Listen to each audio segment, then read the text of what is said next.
Hello friends, मेरा नाम राहुल और आपका अपने चैनल टारगेट बोर्ड एग्जाम में फिर से बहुत बहुत स्वागत है। तो फ्रेंड्स, फाइनली आपका साइंस का पेपर हो गया है। आई होप आप सभी लोगों का पेपर बहुत ही अच्छा गया होगा। तो इस वीडियो में मैं इस पेपर का रिव्यू करने वाला हूं, और अगर आप लोग को इसका पूरा सॉल्यूशन चाहिए तो आप ज्यादा से ज्यादा कमेंट कीजिएगा, आपको पूरे सॉल्यूशन का वीडियो बनाकर दिया जाएगा। ठीक है, यह जो पेपर है 824 बीपी कोड का पेपर है। ठीक है, और समय जो होता है 3 घंटे 15 मिनट का होता है, और जो पूर्णांक होता है वो 70 नंबर का होता है। ठीक है, तो पेपर में देखिए 15 मिनट जो आपको दिया जाता है वो पेपर पढ़ने के लिए दिया जाता है। ठीक है, तो सबसे पहले 15 मिनट आपको पेपर अच्छे से पढ़ लेना है। जैसा कि यहाँ पर दिया गया कि प्रारंभ के 15 मिनट परीक्षार्थियों को प्रश्न पत्र पढ़ने के लिए निर्धारित है।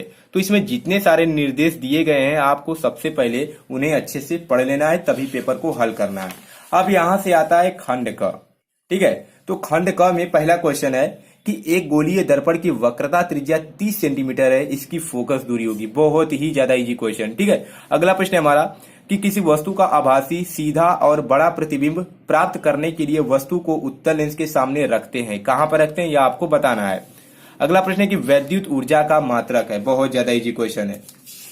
अगला प्रश्न है हमारा कि विद्युत धारा का मापन करते हैं विद्युत जनित्र द्वारा, धारा मापी द्वारा, अमीटर द्वारा या विद्युत मोटर द्वारा। देखिए, इस बार सरकार ने यह अच्छा किया है कि इन्हीं क्वेश्चंस को इंग्लिश में भी दे दिया गया है। इससे आपकी जो इंग्लिश है वो आपकी और अच्छी हो जाएगी, अगर आपको इंग्लिश भी पता चल जाएगा कि दर्पण का इंग्लिश क्या होता है और उस क्वेश्चन जो दिया गया है उसका इंग्लिश में क्या होगा सेंटेंस। तो यहाँ से आप देख सकते हैं, जिससे आपकी इंग्लिश भी कठोर हो जाएगी। ठीक है, तो अगला प्रश्न है हमारा दूसरे का क नंबर कि एक अवतल दर्पण के सामने 15 सेंटीमीटर दूरी पर एक वस्तु रखी है। यदि दर्पण की फोकस दूरी 30 सेंटीमीटर हो तो प्रतिबिंब की स्थिति और प्रकृति ज्ञात कीजिए। 2 नंबर का क्वेश्चन है। ठीक है, अगला प्रश्न है कि श्वेत प्रकाश के विक्षेपण से आप क्या समझते हैं। श्वेत प्रकाश के वर्ण विक्षेपण में प्राप्त विभिन्न रंगों का क्रम लिखिए। अगला है कि वैद्युत विभव तथा वैद्युत विभवांतर की परिभाषा तथा इनके मात्रक लिखिए। ये सभी लघु उत्तरीय प्रश्न हैं, बहुत ज्यादा इजी आप कर सकते हैं। इन्हीं क्वेश्चन को यहाँ पर इंग्लिश में दे दिया गया है। अगला प्रश्न है हमारा तीसरे का क नंबर कि दूरदृष्टि दोष क्या है, इसे किस प्रकार संशोधित किया जा सकता है, आवश्यक किरण आरेख भी बनाइए। अगर यह नहीं आता है तो अथवा हम इसको कर सकते हैं कि एक वस्तु 10 सेंटीमीटर फोकस दूरी के किसी अभिसारी, ठीक है, किसी अभिसारी लेंस से 25 सेंटीमीटर दूरी पर रखी है। किरण आरेख खींचकर बनने वाले प्रतिबिंब की स्थिति तथा प्रकृति ज्ञात कीजिए।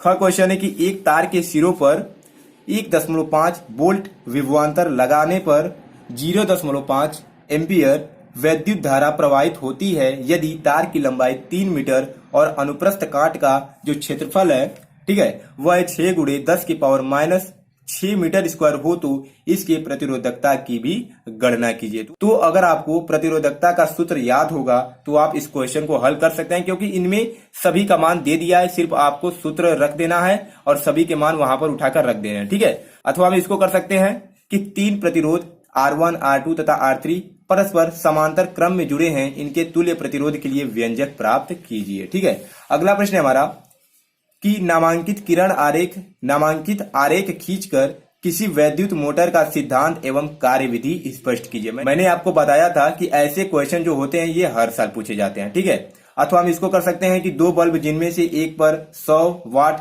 220 वोल्ट तथा दूसरे पर 60 वाट 220 वोल्ट अंकित है। विद्युत आपूर्ति 220 वोल्ट के साथ समांतर क्रम में जुड़े हैं।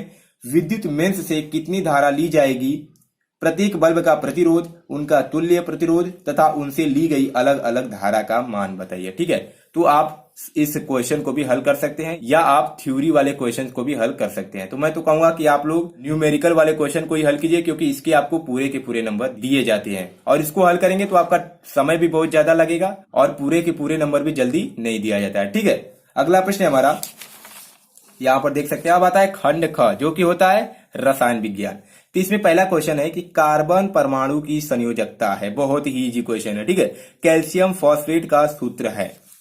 अगला प्रश्न है हमारा कि रासायनिक समीकरण BaCl2 + H2SO4 खाली स्थान BaSO4 + 2HCl आपको भरना है कि यह कौन सी अभिक्रिया है। योगात्मक अभिक्रिया है या निराकरण अभिक्रिया है, अवक्षेपण अभिक्रिया है, या इनमें से कोई नहीं है। अगला प्रश्न है हमारा, यही क्वेश्चन इसमें इंग्लिश में दिया गया है। ठीक है, अगला प्रश्न है हमारा कि 6वें का नंबर कि निम्नलिखित रासायनिक समीकरण में ऑक्सीकारक तथा अपचायक पदार्थ कारण देते हुए लिखिए। यह समीकरण दिया गया है, इसमें आपको ऑक्सीकारक तथा अपचायक पदार्थ लिखना है, वह भी कारण देते हुए। अगला प्रश्न है कि कास्टिक सोडा तथा प्लास्टर ऑफ पेरिस के उपयोग लिखिए। बहुत ज्यादा इजी है।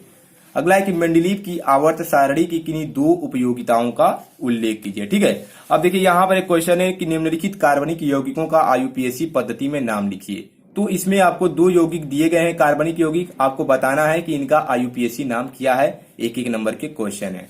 ठीक है, अगला प्रश्न है हमारा कि विद्युत रासायनिक श्रेणी की किन्हीं दो उपयोग लिखिए। ठीक है, बहुत ज्यादा इजी क्वेश्चन है। अगर आप लोग साल भर अच्छे से तैयारी किए हैं, अच्छे तरीके से पढ़े हैं, तो आपको एक भी क्वेश्चन में कठिनाई नहीं आने वाली है। अगला प्रश्न है कि निम्नलिखित समीकरणों को पूर्ण कीजिए।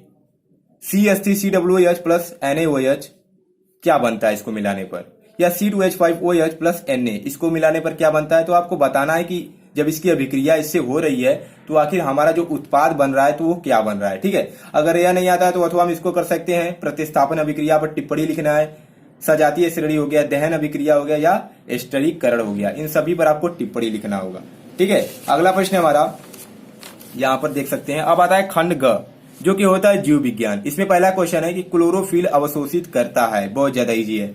जैव विकास का सिद्धांत प्रतिपादित करने वाले वैज्ञानिक का नाम क्या है। ठीक है, अगला है कि मानव में भ्रूण को पोषण मिलता है।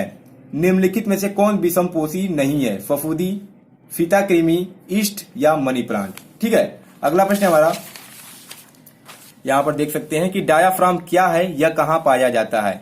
पुनरुत्थ भवन, जिसे पुनर्जनन भी कहा जाता है, को उदाहरण देकर लिखिए। एक एक नंबर का है, 2 नंबर का यह क्वेश्चन है।